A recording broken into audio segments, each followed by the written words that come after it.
Kaya mo, kaya subukan mo. Gusto mo kaya gawin mo.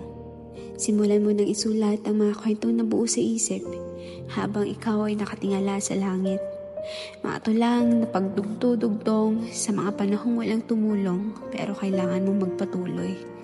Iguhit, ipinta mo na ang nasa imahinasyon na hindi nyo natupad ng dati mong karelasyon.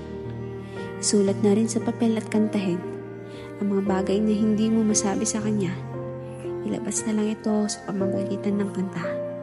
Hindi man sa harap niya, pero at least nagawa mo, na kaya mo.